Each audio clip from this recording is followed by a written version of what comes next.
तो आज हम उस दिमागी कश्मकश के बारे में बात करने वाले हैं जिसका सामना हम सब कभी ना कभी करते हैं। किसी भी मुश्किल काम को शुरू करने का संघर्ष। और हम देखेंगे कि कैसे बस एक छोटा सा कदम, सिर्फ एक एक्शन, सारी कहानी पलट सकता है। ये वही आवाज है, हम सबने सुनी है आवाज, है ना? वो एक हल्की सी फुसफुसाहट जो कहती है, अरे आज नहीं, कल करेंगे, या अभी बिल्कुल मूड नहीं है। यही तो है वो पहली दीवार, वो रेजिस्टेंस जो इतनी असली लगती है कि हम वहीं रुक जाते हैं।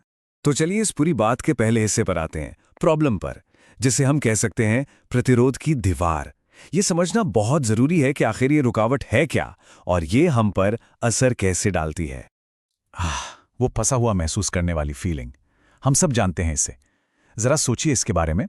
सुबह का अंधेरा है, जिम बिल्कुल खामोश, और सामने वो वजन रखा है जो किसी पहाड़ से कम नहीं लग रहा। और देखिए, ये सिर्फ जिम की बात नहीं है, ये किसी भी बड़े काम की शुरुआत हो सकती है। वो एक खाली पन्ना या फिर कोई मुश्किल प्रोजेक्ट। अच्छा, तो अब आते हैं एक बहुत ही दिलचस्प पॉइंट पर।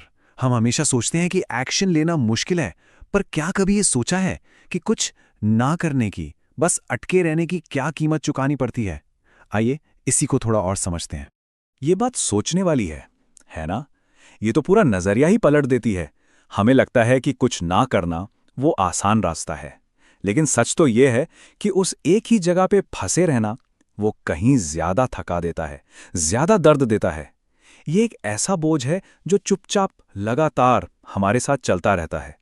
तो ये दर्द असल में दिखता कैसा है? मतलब रोजमर्रा की जिंदगी में ये कोई तेज चुभने वाला दर्द नहीं है, नहीं। ये है वो धीमी, लगातार चलती रहने वाली तकलीफ, जैसे सोफे पर घंटों फोन स्क्रॉल करते रहना बिना किसी वजह के, या फिर अनहेल्दी खाने की आदतें, और वो पल जब आईने में देखकर खुद पर ही शक होने लगता है। ये सब उसी ठहराव का नतीजा है जो धीरे धीरे हमारी सारी एनर्जी, सारा कॉन्फिडेंस खत्म कर देता है। या देखिए, ये तुलना सब कुछ बिल्कुल साफ कर देती है। एक तरफ है एक्शन लेने का दर्द, हाँ मुश्किल है, लेकिन ये टेम्पररी है और ये हमें आगे लेकर जाता है, ग्रोथ की तरफ।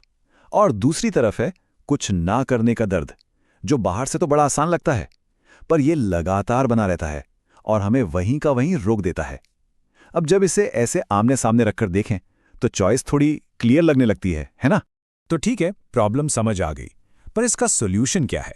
अगर फंसे रहना ही ज्यादा मुश्किल है तो उस जड़ता को, उस इनर्शिया को तोड़ा कैसे जाए? और यहीं हम इस पूरी बातचीत के सबसे पावरफुल हिस्से में आते हैं, एक रैप की कीमिया। बस एक रैप, यही इस पूरे आइडिया का सेंटर है।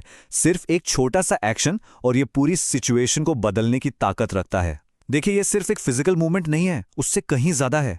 ये एक मेंटल, एक इमोशनल बदलाव की शुरुआत है। बस एक, सिर्फ एक। ये नंबर देखने में कितना छोटा है ना? लेकिन इसका असर, इसका इम्पैक्ट बहुत बहुत बड़ा है। सारा का सारा सफर बस इसी एक कदम से शुरू होता है। सोचिए, ये उस रेजिस्टेंस की दीवार पर पड़ने वाला पहला हथौड़ा है। तो चलिए इस कॉन्सेप्ट को थोड़ा और अच्छे से समझते हैं। एक रैप की कीमिया, ये सिर्फ एक अच्छी लगने वाली लाइन नहीं है, ये एक असल साइकोलॉजिकल प्रोसेस है। जब हम जानबूझकर कोई एक छोटा सा कदम उठाते हैं ना, तो हम सिर्फ बाहर कुछ नहीं बदल रहे होते हैं, हम अपने अंदर की पूरी केमिस्ट्री बदल रहे होते हैं। हमारा दिमाग वो जो नहीं करना है वाला पैटर्न होता है ना, उसे तोड़कर रिवॉर्ड और मोमेंटम के नए रास्ते बनाना शुरू कर देता है। और ये कीमिया, ये मैजिक 3 सिंपल स्टेप्स में होता है। स्टेप 1, डिसीजन, बस वो डंबल पकड़ लेना या कीबोर्ड पर हाथ रख देना। स्टेप 2, एक्शन, जब आप असल में उसे उठाते हैं, अपनी पोटेंशियल को काइनेटिक एनर्जी में बदलते हैं। और फिर आता है स्टेप 3, जो सबसे जरूरी है, द शिफ्ट। ये वो पल है जब दिमाग में जैसे कोई स्विच ऑन हो जाता है, वो सारी जड़ता गायब और अचानक लगता है कि अरे ये तो हो सकता है। तो ठीक है, वो एक एक्शन हो गया। अब क्या, कहानी खत्म? बिल्कुल नहीं। वो सिर्फ एक काम का खत्म होना नहीं है, बल्कि वो तो किसी बड़ी चीज की नींव है। चलिए देखते हैं कि ये सफर एक्शन से आइडेंटिटी यानी पहचान तक कैसे पहुंचता है। ये समझना बहुत बहुत जरूरी है। वो जो एक सेटिस्फैक्शन मिलता है ना, वो जो जीत वाली छोटी सी फीलिंग आती है, वो एंड पॉइंट नहीं है, वो तो बस शुरुआत है, मोमेंटम की शुरुआत। ये एक पॉजिटिव फीडबैक लूप बन जाता है। एक रैप दूसरे को खींचता है, दूसरा तीसरे को, और हर एक एक्शन दिमाग को ये सबूत देता है कि हाँ, मैं वो इंसान हूं जो मुश्किल काम कर सकता है। और धीरे धीरे यही एक्शन आपकी पहचान, आपकी आइडेंटिटी बन जाता है। और आखिर में एक सवाल, ये सिर्फ जिम की बात नहीं है, ये तो जिंदगी के हर पहलू पर लागू होता है। तो सोचने वाली बात यह है कि वो एक रैप क्या है जो सब कुछ बदल सकता है।